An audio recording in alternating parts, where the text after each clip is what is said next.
वसई विरार शहर में आज उस समय राजनीतिक माहौल गर्मा गया जब भारतीय जनता पार्टी के कार्यकर्ताओं और नगरसेवकों ने Vasai Virar city municipal corporation मुख्यालय पर जोरदार धरना प्रदर्शन किया। मामला वार्ड क्रमांक ए में नए आयुक्तालय के उद्घाटन समारोह से जुड़ा हुआ है। आरोप है कि उद्घाटन के निमंत्रण पत्र में भाजपा के खासदार, आमदार और प्रमुख नेताओं का नाम शामिल नहीं किया गया, जिससे भाजपा कार्यकर्ताओं में भारी नाराजगी देखने को मिली।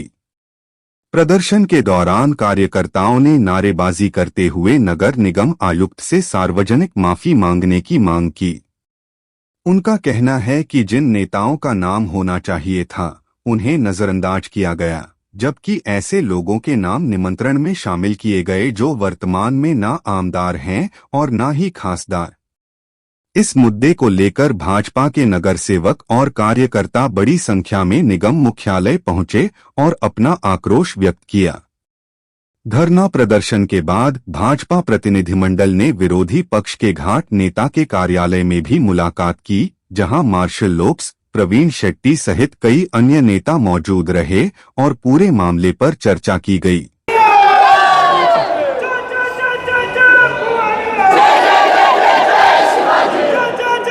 अरे गब्बस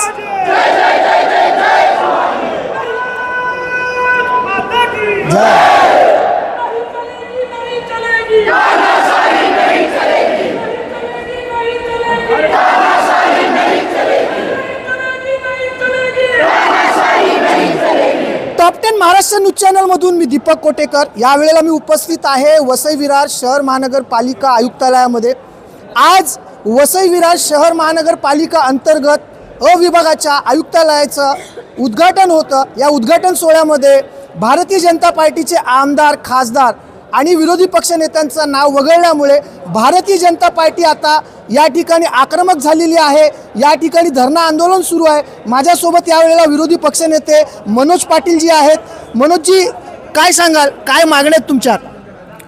मुळात या वसई विरार महापालिकेचं प्रशासन हे बहुजन विकास आघाडीचे घरगडी असल्यासारखे वागत आहेत आणि त्यामुळे महापालिका प्रशासनाला जाग आणण्यासाठी आणि महापालिकेचे जे कोणी बहुजन विकास आघाडीचे एजंट या प्रशासनामध्ये आहेत, त्यांचे घरगडी जे आहेत, त्यांना बहुजन विकास आघाडीच्या नेत्यांच्या घरी भांडी घासायला पाठवण्यासाठी आम्ही आयुक्तांना सांगायला आलेलो आहोत की जे जे कोणी बहुजन विकास आघाडीचे एजंट या प्रशासनामध्ये बसले त्यांना सगळ्यांना त्यांच्या घरी भांडी घासायला पाठवा आणि आम्हाला प्रामाणिक आणि निष्पक्ष असलेले अधिकारी द्या, जेणेकरून वसई विरारकरांना न्याय मिळेल।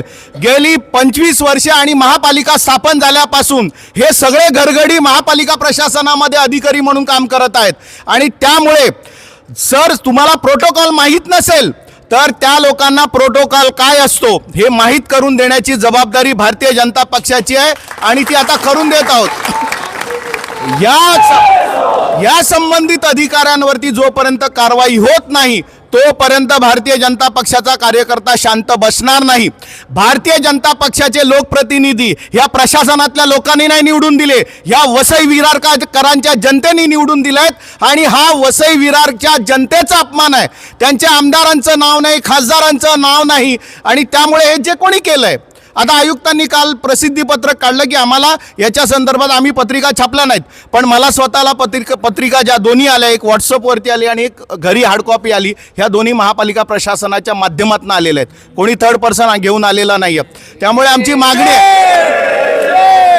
कुठल्याही परिस्थितीत तुम्ही नोव्हेंबर 2025चं परिपत्रक मी तुम्हाला देतो, त्याच्यात स्पष्ट सूचना आहेत आणि त्या सगळ्या सूचनांचा भंग ज्या अधिकाऱ्यांनी केला आहे त्या अधिकाऱ्यांवरती तात्काळ कारवाई झाली पाहिजे आणि कठोर कारवाई झाली पाहिजे अशी आमची मागणी आहे। आणि जोपर्यंत हे होत नाही तोपर्यंत भारतीय जनता पक्षाचा कार्यकर्ता या ठिकाणाहून उठणार नाही। आणि आता तर हे आमचे फक्त प्रमुख पदाधिकारी आले आहेत, आमचे बाकीचे सगळे कार्यकर्ते पुढच्या काही काळामध्ये येतील, संपूर्ण महापालिकेला घेराव घालतील। परंतु आता आयुक्त नाही आहेत, जाणीवपूर्वक आयुक्त गेलेले आहेत काही?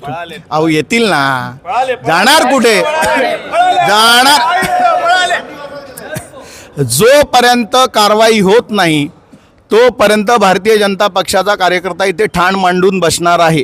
पण पत्रिका कोणी बनवली हा प्रश्न निर्माण होतो, कारण त्या पत्रिकेवरती माजी आमदार हितेंद्र ठाकूर, क्षितिज ठाकूर, बोईसर विधानसभेचे राजेश पाटील यांचं नाव आहे. म्हणूनच काल आयुक्त साहेबांना आम्ही विचारलं की बहुजन विकास आघाडीच्या कार्यक्रमाची पत्रिका महापालिकेने का छापली महापालिकेने, तर त्यांचं म्हणणं असं की आम्ही पत्रिका छापली नाही. मग म्हटलं महापालिकेच्या अधिकाऱ्यांना बहुजन विकास आघाडीची पत्रिका वाटण्याचा अधिकार कोणी दिला, आणि मग बहुजन विकास आघाडीचा कार्यक्रम आहे तर आमदार राजन नाईक आणि माझं नाव का आहे, आम्ही तर बहुजन विकास आघाडीचे नाही आहोत. त्यामुळे या सगळ्या प्रश्नाचा खुलासा आता होईल. तुम्ही पण इथे आहात, महापालिकेचे आयुक्त समजा गेले असतील तर बाकीचे अधिकारी आहेत ना, येतील ना जबाबदार अधिकारी, त्यांना आम्ही जाब विचारू, आणि जोपर्यंत कारवाई होत नाही तोपर्यंत भाजपचा कार्यकर्ता इथून उठणार नाही. आपल्यासोबत यावेळेला गटनेते अशोक शेळके जी आहेत. अशोकजी, प्रज्ञाताई काय सांगाल? 2 दिवसापूर्वीच महिला दिन झाला आणि आपल्या वसई विधानसभेच्या स्नेहताईंचं देखील नाव नाही आहे, काय सांगाल? विषय असा आहे की या वसई विरार महानगरपालिकेला विरोध काय असतो, विरोध कोण करतो, कसं करतो हे यांना अनुभव नाही आहे. इथे एक हाती सत्ता, हुकुमशाही चालवण्याची सवय झालेली आहे. त्याच पद्धतीने त्यांनी हा जो कार्यक्रम आखला आणि त्या कार्यक्रमाच्या पत्रिकेमध्ये आपण जर पाहिलं असेल, माजी आमदारांना ते त्यांच्या शुभहस्ते म्हणून उल्लेख करत आहेत, माजी आमदारांना प्रमुख पाहुण्यांच्या उपस्थितीत बसवत आहेत, आणि आत्ताचे जे आपले सन्माननीय आमदार राजन नाईक जी आहेत, सन्माननीय आमदार स्नेहाताई दुबे आहेत, खासदार आहेत आपले, जे ह्या वसई विरारसाठी, पालघरसोबत वसई विरारसाठी खूप जास्त तुम्ही बघितलं असेल अनेक प्रश्नांसाठी ते आवाज उठवत आहेत. सातत्याने ते पालिकेत येतात, लोकांच्या प्रश्नांसाठी ते संपर्कात आहेत. मग तुम्हाला ह्या लोकप्रतिनिधींच्या नावांची आठवण नाही झाली का?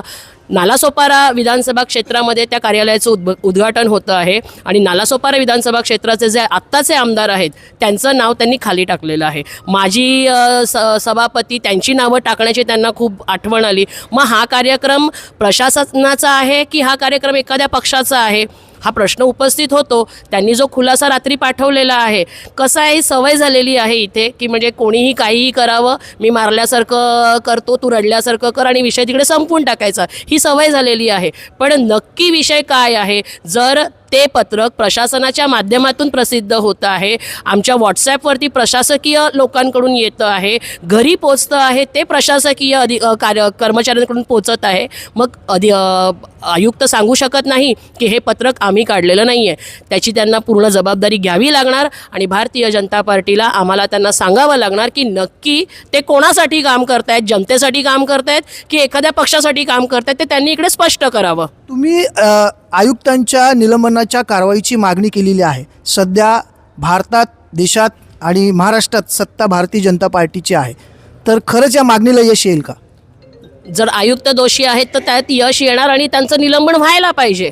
जर ते लोकप्रतिनिधींचा मान करू शकत नाहीत, त्याचा GR आहे, आम्ही काही वेगळं काही मागत नाही आहोत. जो आमचा हक्क आहे तो आमचा हक्क आम्ही मागत आहोत, आणि आमचा हक्क जर आम्हाला मिळत नसेल, आमच्या लोकप्रतिनिधींचा, ह्या जनतेच्या लोकप्रतिनिधींचा जर सन्मान होत नसेल, तर त्यासाठी वाटेल ते करायला आम्ही तयार आहोत. अपमान करणाऱ्या महानगरपालिकेचा आपण जर पाहिलं तर आजच्या या कार्यक्रमामध्ये स्पष्टपणे वसई विरार शहर महानगरपालिकेचे आयुक्त यांनी जो सरकारी प्रोटोकॉल आहे, या प्रोटोकॉलाचं उल्लंघन केल्यामुळे भारतीय जनता पार्टी आता चांगलीच आक्रमक झालेली आपल्याला पाहायला मिळते. असं असताना भारतीय जनता पार्टीने आयुक्त निलंबनाची जी कारवाई केलेली आहे त्या कारवाईला यश येईल का? खरंच वसई विरार शहर महानगरपालिका कोणत्या तरी पक्षाच्या दबावाखाली काम करते का? पूर्वी जे घडलं होतं आता पण तेच घडतंय का? आपल्या सर्वांना याविषयी काय वाटतं? कमेंटच्या माध्यमातून आपली प्रतिक्रिया आम्हाला जरूर कळवा. Top 10 Maharashtra news, Vasai Virar.